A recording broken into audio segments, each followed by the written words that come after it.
সুপ্রিয় দর্শক মণ্ডলী, universal medical college and hospital limited আজকের সংবাদপত্রে আপনাদের সবাইকে স্বাগত জানাচ্ছি। দর্শক মণ্ডলী, আমাদের আজকের অতিথি শরীফুজ্জামান শরীফ, রাজনৈতিক বিশ্লেষক। স্বাগত জানাচ্ছি আপনাকে শরীফ ভাই। জি, দৈনিক ইত্তেফাকের শিরোনাম হচ্ছে অর্থনীতি স্থবিরতা কাটিয়ে আস্থা তৈরি বড় চ্যালেঞ্জ। ঈদের আগে ৮ উপজেলায় চালু হচ্ছে ফ্যামিলি কার্ড। আমার দেশ রাজনীতিতে ফিরতে আওয়ামী লীগ মরিয়া, তৎপর ভারতীয় লবি। আদানির চুক্তি পর্যালোচনা করছে সরকার, উচ্চ পর্যায়ের বৈঠক। মানবজমিন রমজানেই শুরু হবে ফ্যামিলি কার্ড, গণভোটের রায় নিয়ে ছিনিমিনি হলে আন্দোলন। আবদুল্লাহ তাহের। আমাদের সময় প্রতিনিধিহীন স্থানীয় সরকার চলছে খুঁড়িয়ে, দুর্নীতির সিন্ডিকেট ভেঙে পড়বে। মিজানুর রহমান মিনু সাক্ষাৎকার ভূমি মন্ত্রী। জায়জায় দিন সংবিধান সংস্কার পরিষদ নিয়ে অনিশ্চয়তা। ঢাকায় আমেরিকার সাবেক রাষ্ট্রদূত উইলিয়াম বি মাইলাম মারা গেছেন, এটা অবশ্য গতকালই মারা গেছেন। দেশ রূপান্তর, ঈদের আগেই ফ্যামিলি কার্ড। তারেক রহমানকে ট্রাম্পের চিঠি, প্রতিরক্ষা চুক্তি সইয়ের আশা। কালবেলা এবার দলে নজর বিএনপির, ঈদের পর তৃণমূল পুনর্গঠন। ঈদের আগেই পরীক্ষামূলক চালু হচ্ছে ফ্যামিলি কার্ড। ইনকিলাব ব্যতিক্রমী প্রধানমন্ত্রী তারেক রহমান। ঐতিহাসিক নির্বাচন হয়েছে বাংলাদেশের ট্রাম্প। সময়ের আলো, সামাজিক সুরক্ষা নতুন অধ্যায়, ট্রাম্পের নির্দেশ পেলেই ইরানে হামলা। দিনকাল, ফ্যামিলি কার্ড চালুর লক্ষ্যে প্রধানমন্ত্রীর সভাপতিত্বে আন্তঃমন্ত্রণালয়ের সিদ্ধান্ত। তারেক রহমানকে অভিনন্দন জানিয়ে ডোনাল্ড ট্রাম্পের চিঠি। করতোয়া, ঈদের আগেই পরীক্ষামূলক চালু হচ্ছে ফ্যামিলি কার্ড। এই ছিল শিরোনাম, যেটা দেখলেন। ফ্যামিলি কার্ড নিয়ে আজকের খবর। বলা হচ্ছে যে ঈদের আগেই 8টা উপজেলায় অন্তত শুরু হচ্ছে। আপনি এটাকে কীভাবে দেখেন? ধন্যবাদ আপনাকে, ধন্যবাদ দর্শক শ্রোতাদেরকে।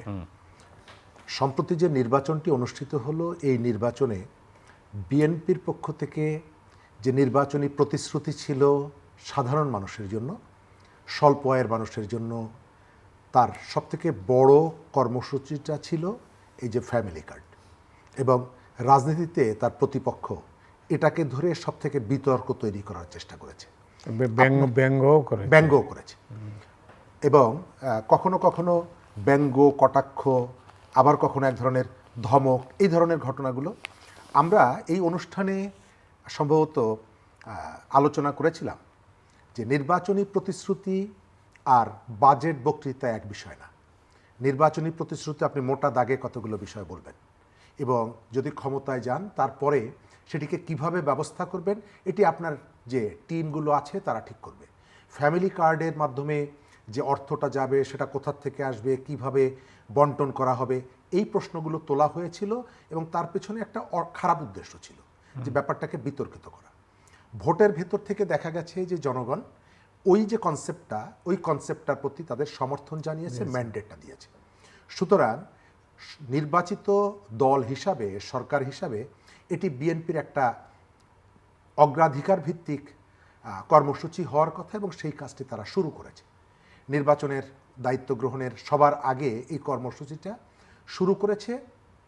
এই ধরনের কর্মসূচি আমাদের এখানে আগের সরকারগুলো নিয়েছে, ভিন্ন ডাইমেনশনে, ভিন্ন নামে।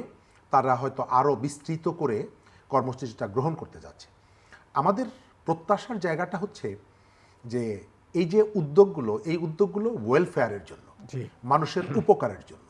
আমরা ভালো উদ্যোগগুলোকে অনেক সময় রাজনৈতিকভাবে বিতর্কিত করি, আবার যাদের ভেতর থেকে মাধ্যমে এই কাজগুলো করতে যায় সরকার, কর্মসূচি বাস্তবায়ন করতে যায়, দেখা যায় যে যাদের মাধ্যমে যাচ্ছে তারা অন্যান্য জায়গায় কতগুলো প্রতিবন্ধকতা তৈরি করে, নিয়ম উপেক্ষা করা হয়। দুর্নীতি সবথেকে বড় যে জায়গাটা, দুর্নীতির ফলে যাদের কাছে এটি পৌঁছানোর কথা, অভীষ্ট জনগোষ্ঠী, তাদের কাছে যায় না। সরকার পাইলট প্রজেক্ট হিসাবে এটি গ্রহণ করতে যাচ্ছে। আমরা চাইব যে এটি সফল হোক এবং তাদের যে নির্বাচনের যে প্রতিশ্রুতি, সেই প্রতিশ্রুতি বাস্তবায়িত হোক। আমি আপনাকে আরেকটা জিনিস মনে করিয়ে দিই, আমরা অনেক সময় ব্যাপারগুলো ভুলে যাই। আমাদের এখন প্রতি বছর আমরা একটা উদ্যোগ দেখি সরকারের, সেটি হলো জাটকা সংরক্ষণ যে কর্মসূচিটা, এটিও কিন্তু বিএনপি শুরু করেছিল। আমাদের যিনি শিক্ষামন্ত্রী হয়েছেন এহসানুল হক মিলন, তিনি তার নিজের উপজেলায় একটা পাইলট প্রজেক্ট হিসাবে দুটো উপজেলাকে নিয়ে এই কর্মসূচিটা শুরু করেছিলেন এবং পরবর্তীকালে দেখা গেছে তার একটা সফলতা এসেছে এবং পরের সরকারও সেটিকে কন্টিনিউ করেছে। কয়েকদিন আগে আমি তাকে একটা অনুষ্ঠানে এটি বলার পরে তিনি অনেকটা আবেগী হয়ে গেলেন যে আমার এইটাকে অনেকেই স্বীকার করে না বা মনে রাখে না। তো আমরা এই জায়গাটাও চাইব যে সরকার যে চ্যালেঞ্জগুলো আছে, নিশ্চয়ই তার যে টিম আছে সেই টিমগুলো চ্যালেঞ্জগুলো বের করবে, এটি নিয়ে যেন কোনো ধরনের দুর্নীতি না হয়। কারণ আমাদের রাজনৈতিক সংস্কৃতিটা এখনও আমরা শুদ্ধ করতে পারিনি। যাদের উপরে বিশ্বাস করে এই কাজগুলো করা হয় তারাও অনেক সময় ওই শুদ্ধাচারের ধার ধারেন না। সরকারকে অবশ্যই, যেহেতু ফার্স্ট কর্মসূচি এবং সর্বোচ্চ প্রায়োরিটি এখানে ছিল, সেই কাজটি আমরা আশা করি যে সরকার সর্বোচ্চ গুরুত্ব দিয়ে সুশৃঙ্খলভাবে এবং যাদের আসলে পাওয়ার কথা তার রাজনৈতিক কোনো পরিচয় না দেখে একেবারেই যাদের প্রয়োজন ঠিক তাদের কাছেই রাজনীতি পরিচয় থাকলে কিন্তু এটা আমি ওটাই বললাম, এটা ভয়ঙ্কর একটা ডিজাস্টার হয়ে যাবে। এবং শুরুতেই যদি এটি হোঁচট খায় তাহলে প্রথম যে একবার ভুল করলে তারপরে দেখা যায় যতই সংশোধন করার চেষ্টা হোক না কেন, যাদের পাওয়ার কথা তারা যদি না পান, পরবর্তীকালে আপনি তাকে যে কোনো ধরনের সেফটি নেটের মধ্যে আপনি নিয়ে আসেন না কেন, ওই যে ক্ষোভ, ওই যে প্রশ্নটা, এটিকে আর কোনোভাবেই কমিয়ে আনা যায় না। অনেক ধন্যবাদ আপনাকে। আমি কালবেলা শিরোনাম দেখছিলাম, এবার দলে নজর বিএনপির, ঈদের পর তৃণমূল পুনর্গঠন। এটি খুবই দরকার, খুবই দরকার। এই কারণে আমি এই গত কয়েকদিন ধরে যেখানে কথা বলছি প্রায় প্রত্যেকটি জায়গায় একই কথা বলেছি যে সরকারের চ্যালেঞ্জের জায়গা কি। সরকারের চ্যালেঞ্জের জায়গা হচ্ছে বিএনপিকে রাজনৈতিক দল হিসাবে অ্যাক্ট করতে উদ্বুদ্ধ করা। আপনার কেন মনে হয়? আমার এই কারণে মনে হয় বিএনপি রাজনৈতিক দলটি গত 15 বছর নানা ধরনের নির্যাতনের মুখে পড়েছে এবং এই নির্যাতনের প্রধানতম কারণটা হলো রাজনৈতিক।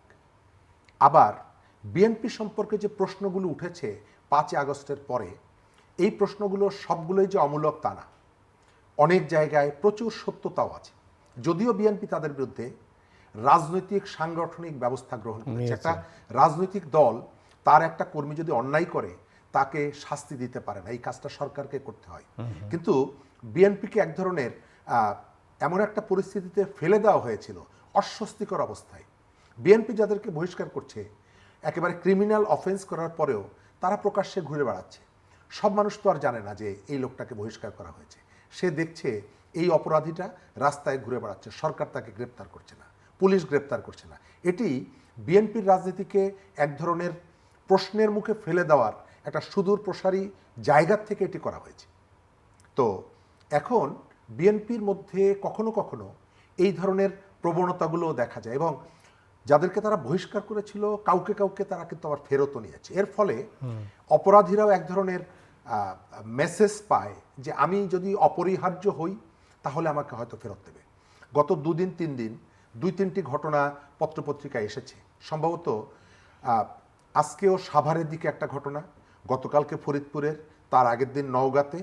তো এই ধরনের সরকার যখন একটা কড়া মেসেজ দিচ্ছে, নতুন একটা রাজনৈতিক সরকার গঠিত হয়েছে, কোনো রাজনৈতিক কর্মী ন্যূনতম বিবেকবোধ যার আছে সে এই সময়ে দলের পরিচয় ব্যবহার করে এই কাজটি করার কথা না, কিন্তু তারপরেও করছে। গত 1.5 বছর যে আলোচনাটা হয়েছে বিএনপির এই কর্মীদের, যে কর্মী বিভাগীয় সমাবেশে যোগদান করার জন্য বরিশালে নদী সাঁতার কেটে সমাবেশে এসেছে, অর্থাৎ তার কিন্তু কন্ট্রিবিউশন আছে, তার স্যাক্রিফাইস আছে, কিন্তু যখন তার দলটাকে রিপ্রেজেন্ট করার কথা, দলের জন্য কাজ করার কথা, তখন সে লুটপাটের মধ্যে, অন্যায় কাজের মধ্যে ঢুকে পড়েছে। তার অর্থ হলো যে আর্থিক সুবিধার জায়গাটা তার দলের থেকে ব্যক্তিগত সুবিধার জায়গাটাকে এই শ্রেণীর লোকজন প্রায়োরিটিটা দিচ্ছে। সব নেতাকর্মী যে এমনটা এটি বলা যাবে না। তারপরেও আমরা অনুরোধ করব, ঘটনা তো একজন ঘটায়, ঘটনা তো আর সবাই ঘটায় না, ভুল তো একজন করে, অপরাধ তো একজন করে এবং তার দায়ভারটা পুরো দলকে নিতে হয়। দ্বিতীয়ত হলো এই নির্বাচনে অনেকগুলো জায়গায় বিএনপির বিদ্রোহীরা অথবা কোথাও কোথাও ভেতর থেকেও এক ধরনের অন্তর্ঘাতমূলক কাজ করে প্রতিপক্ষের কাজ করেছে।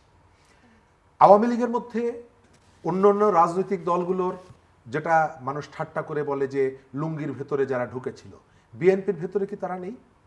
অবশ্যই আছে।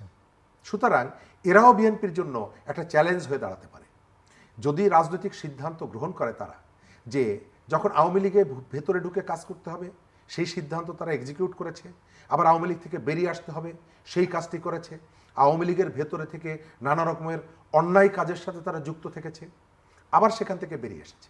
এখন হয়তো সিদ্ধান্ত নিচ্ছে না যে বিএনপির ভেতরে যারা আছে তারা বেরিয়ে যাবে, কিন্তু ভেতরে তো অন্তর্ঘাতমূলক না, বাংলাদেশের রাজনীতিতে সবচেয়ে বড় সমস্যা হচ্ছে দল আর সরকার এক হয়ে যায়। এটি হচ্ছে সরকার যখন আওয়ামী লীগের সরকারের যখন পতন হলো, দলেরও পতন হয়ে গেল। একদম তাই।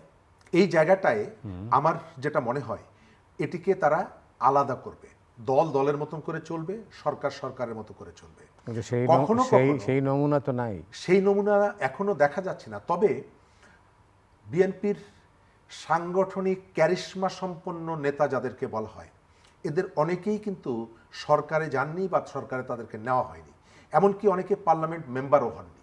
আমি জানি না তাদের পরিকল্পনা কি, তাদেরকে কাজে লাগানো যায় যাদের একেবারে প্রত্যন্ত গ্রাসরুট পর্যন্ত একটা সংযোগ আছে, সম্পর্ক আছে এবং গণ আন্দোলনে তাদের কন্ট্রিবিউশন আছে। তাদেরকে যদি রাজনৈতিক কাজে ব্যবহার করা হয়, সরকার এবং প্রশাসনের মধ্যে একটা বিভাজন যদি না রাখা যায়, তাহলে ওই আপনি যেটা বললেন যে সরকার যখন বিপদে পড়ে তার দায়ভারটা দলকে নিতে হয়, আবার দল যখন বিপদে পড়ে সেটি দায়ভারটা সরকারকে নিতে হয়। এবারের জুলাই যে সংস্কারের যে জায়গাগুলোতে, সেখানে কিন্তু একটা পার্থক্য রাখা আছে। সরকার প্রধান যিনি হবেন দলের প্রধান হতে পারবেন না, আবার দলের প্রধান যিনি হবেন তিনি সরকার প্রধান হতে পারবেন না। এই যে কনসেপ্ট, এই কনসেপ্টটা কিন্তু সরকার এবং দলের মধ্যে একটা বিভাজনের জায়গা থেকে এই কনসেপ্টটা এসেছে। আমরা অনুরোধ করব, অতীতের যে অভিজ্ঞতাগুলো আছে, বিএনপি দীর্ঘদিন সরকার পরিচালনা করেছে, তাদের অনেকগুলো অভিজ্ঞতা আছে, আবার কোনো কোনো জায়গায় বিতর্কও আছে, এটা অস্বীকার করা যাবে না। সুতরাং এই দুটো জায়গা থেকে শিক্ষা গ্রহণ করে তারা জনগণের যে ম্যান্ডেটটা পেয়েছে এবং এক ধরনের বিপর্যস্ত বাংলাদেশের যে দায়িত্বটা তারা নিয়েছে, সেখান থেকে অবশ্যই টানেলের শেষ প্রান্তে বিএনপি দেশটাকে নিয়ে যাবে, আলোর মুখোমুখি দাঁড় করাবে। তবে খেয়াল রাখতে হবে, আমাদের এইখানকার রাজনীতি বলতে আমরা সমাজের উপরিকাঠামোর যে সমস্ত ইস্যুগুলো আছে, যেটা আগের অন্তর্বর্তীকালীন সরকারের সময় দেখেছি, শহর, শহরের ধনী, শহরের শিক্ষিত মানুষ, এগুলো করতে গিয়ে গ্রামের যে সাধারণ মানুষ, শহরের যে সাধারণ মানুষ, তারা বঞ্চিত হয়। কৃষক, শ্রমিক বলেন, অন্যান্য বর্গা চাষি বলেন, এই জায়গাগুলো বিএনপি সর্বোচ্চ প্রায়োরিটি দিবে, এটি আমাদের তাদের কাছে প্রত্যাশা। আপনি চাঁদাবাজির কথা বলছিলেন, আমাদের সড়ক পরিবহন মন্ত্রী শেখ রবিউল আলম বলছেন সড়কে সমঝোতার ভিত্তিতে টাকা নিলে এটা চাঁদা নয়, জোর করে নিলে টাকা নিলে এটা হলো চাঁদাবাজি। ডেফিনেশনটা একটু চেঞ্জ আছে। এই জায়গাটায় আজকে বিকাল থেকে বেশ সমালোচনা হচ্ছে তার এই বক্তব্যটাকে কেন্দ্র করে। তিনি আবার একটা ব্যাখ্যাও দিয়েছেন যে তিনি কি বলতে চেয়েছেন। ব্যাখ্যা, বক্তব্য, পাল্টা বক্তব্য যাই হোক না কেন, এটি ফ্যাক্ট যে রাস্তার থেকে যে টাকাটা সে যে নামেই উঠানো হোক না কেন, রসিদ দিয়ে তোলা হোক আর বিনা রসিদে তোলা হোক, স্বেচ্ছায় জমা হোক বা অন্য কোনো মাধ্যমে জমা হোক, এই টাকাটা আসলে যারা তোলেন তারা কেউ নিজেদের পকেট থেকে দেন না। এটা আমরা যাত্রী যারা, আমাদের টিকেটের পয়সা, এখান থেকে সেই টাকাটা তারা তুলে নেন। ফলে আমাদের পরিবহন খাতে যাত্রীদের ব্যয়টা বেড়ে যায়। আমাদের প্রত্যাশা হলো আমাদের যে এই যে অতিরিক্ত ব্যয়, সেটি যে পদ্ধতিতে নেওয়া হোক না কেন, সরকারের প্রথম কাজ সেটি বন্ধ করা এবং যারা এই ঘটনাগুলোর সাথে যুক্ত থাকে তাদের রাজনৈতিক পরিচয় বা গায়ের রং না দেখে তাদের বিরুদ্ধে ব্যবস্থা নেওয়া। আমরা সড়ক পরিবহন খাতে একটা বিরাট সিন্ডিকেট দেখেছি অনেক বছর ধরে, যারা আসলে সরকারকেও মানে না, সরকারকে অনেক সময় কোণঠাসা করে ফেলেছে।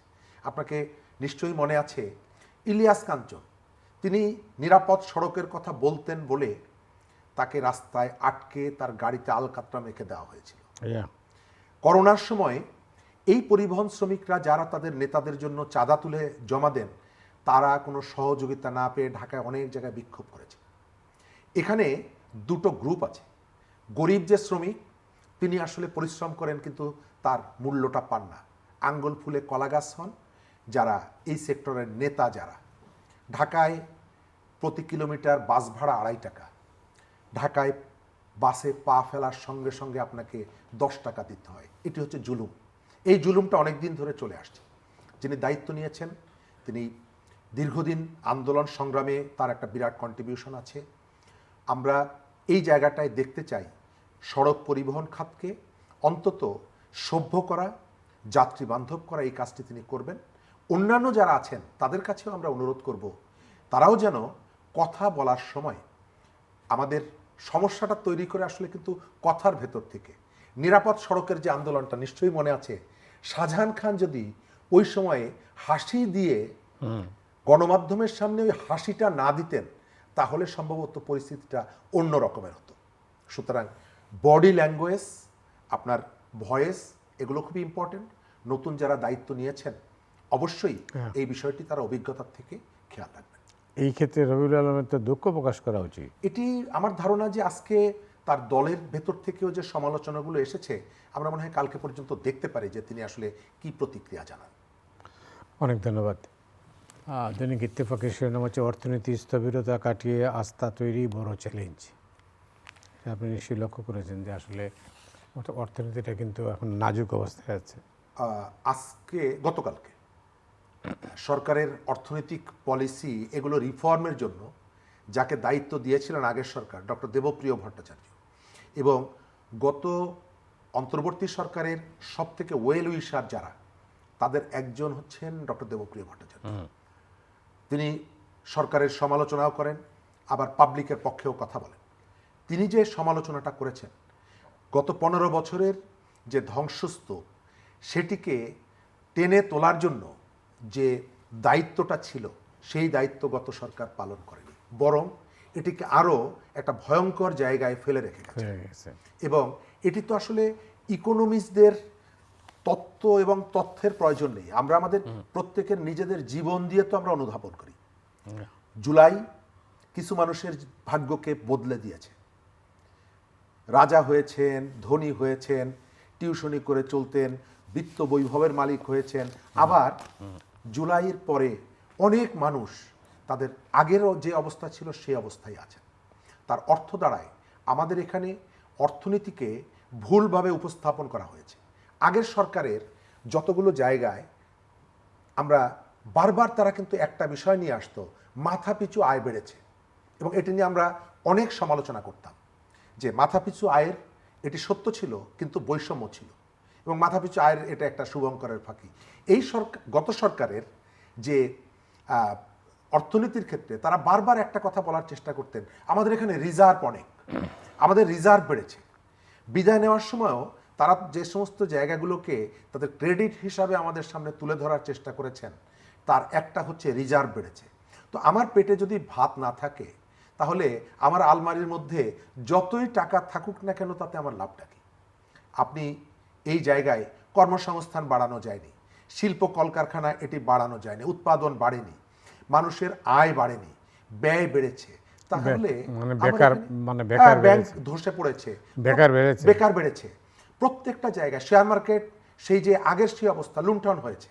তো এগুলো অর্থনীতির যে লাইফ লাইন এবং তার যে শিরা উপশিরাগুলো, এগুলো যদি নিস্তেজ নির্জীব হয়ে থাকে, ব্যাংকে রিজার্ভ বাড়লে তাতে এই মানুষের কি আসে যায়?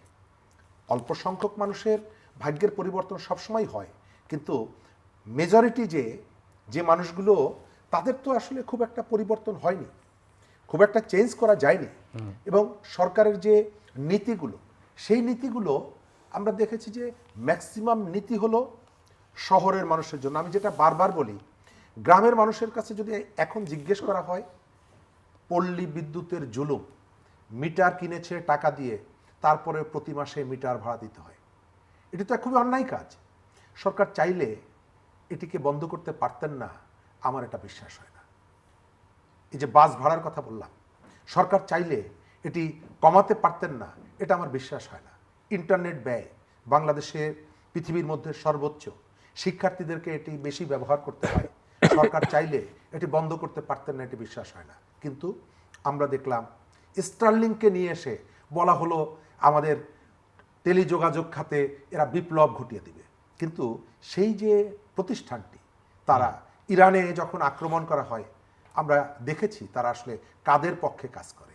আমরা এই ধরনের কতগুলো মুখরোচক কথা বলে কোনো কোনো জায়গায় এমন কাউকে কাউকে আমরা স্পেস দিয়েছি যেটা হয়তো তার পার্শ্ব প্রতিক্রিয়া অথবা প্রতিক্রিয়া আমরা এই মুহূর্তে বুঝতে পারছি না, কখনো কখনো বুঝতে পারবো। আমরা এই সরকারের কাছেও চাই, সরকার সব মানুষের সরকার। তারেক রহমান প্রধানমন্ত্রী তিনি কয়েকবার বলছেন যে এই সরকার শুধুমাত্র বিজয়ীদের সরকার হবে না, যারা পরাজিত হয়েছেন তাদেরও সরকার আমরা হতে চাই। আমরা ধর্ম বর্ণ বিভিন্ন গোষ্ঠীরকে আমরা সার্ভ করতে চাই, রিপ্রেজেন্ট করতে চাই। আমরা আশা করব যে এই প্রতিশ্রুতি এবং এখন পর্যন্ত আমরা যে কতগুলো অ্যাক্টিভিটি দেখছি তার ভেতর থেকে আমরা কতগুলো বার্তা তো পাওয়া যায়, কতগুলো পরিবর্তনের যে জায়গাটা আছে এটি দেখা যাচ্ছে। এমপিরা প্লট নিতে পারবেন না, শুল্কমুক্ত গাড়ি নিতে পারবেন না, এটাও তারা বলেছেন। এই যে সিদ্ধান্তগুলো প্লাস আপনি আজকে তিনি ঢাকা শহরে যেভাবে, যদিও তার নিরাপত্তার বিষয়টা কিন্তু গুরুত্বপূর্ণ। ডক্টর মোহাম্মদ ইউনূস যখন প্রথম দায়িত্ব নেন, এখনো ঢাকার রাস্তায় রাস্তায় যে জুলাই গ্রাফিতি সেখানে লেখা আছে, আমি অনেক জায়গায় দেখেছি যে ভিআইপি রাস্তা দিয়ে চলবে বলে আমরা রাস্তা বন্ধ করে দিব, এটি হতে পারে না। কয়েক মাস আগে জাতিসংঘের অধিবেশনে এটি নিউজ হয়েছিল, আমেরিকায় পৃথিবীতে গণতন্ত্রের একেবারে অন্যান্য যে এগুলো বলা হয়, ফ্রান্সের প্রেসিডেন্টকে রাস্তায় পুলিশ আটকে রেখেছিল। কেন? কারণ ওই পথ থেকে আমেরিকার প্রেসিডেন্ট যাবে এবং তাকে রাস্তায় নামানোর পরে তিনি সেখান থেকে ফোন করেছিলেন ডোনাল্ড ট্রাম্পকে। তো আমাদের এখানে ডক্টর ইউনূস শুরু করেছিলেন যে রাস্তায় কোনো প্রোটোকল ছাড়া চলাফেরা করা। পরবর্তীকালে নিরাপত্তার কারণে এটি আর কন্টিনিউ করা যায়নি। আমরাও প্রধানমন্ত্রী যেটি শুরু করেছেন এটি একদিক থেকে অবশ্যই ভালো, কিন্তু একই সাথে খেয়াল রাখতে হবে যে নিরাপত্তার ইস্যুটা আছে। তবে এখন পর্যন্ত আমরা যে বিষয়গুলো দেখতে পাচ্ছি, মনে হচ্ছে যে সরকারের সর্বোচ্চ ব্যক্তি আমাদের যে পুরনো যে সংস্কৃতি তার কতগুলো জায়গায় তিনি আঘাত করতে চান, পাল্টে দিতে চান। এটি শুধুমাত্র একজন করলে এটি কিন্তু হবে না। তার দলকে অথবা দলের একটা বড় অংশকে যদি তিনি এই ধরনের মানে মনোভাব সম্পন্ন করতে না পারেন, কেবলমাত্র তিনি যদি একা করেন, এটিও পাবলিক যেমনি গ্রহণ করবে না। আবার তিনি তার দলের অন্যদেরকেও যদি এই কালচারে অভ্যস্ত করে তুলতে না পারেন, তাহলে এই প্র্যাকটিসগুলো সাস্টেনেবল হবে না। আমরা অন্তত এটুকু বলতে পারি যে বিএনপির যে লিডারশিপ যারা আছে তাদের দায়িত্ব হবে তাদের যে প্রধানমন্ত্রী অথবা তাদের দলের প্রধান যিনি, তিনি যে ইতিবাচক পদক্ষেপগুলো গ্রহণ করছেন সেটাকে স্বপ্রণোদিত হয়ে তার পাশে দাঁড়িয়ে তাকে সাপোর্ট করা। অনেক অনেক ধন্যবাদ আপনাকে এই আলোচনায় অংশ নেওয়ার জন্য। দর্শক মণ্ডলী, আজ এ পর্যন্তই। আপনারা সবাই ভালো থাকুন। শুভরাত্রি।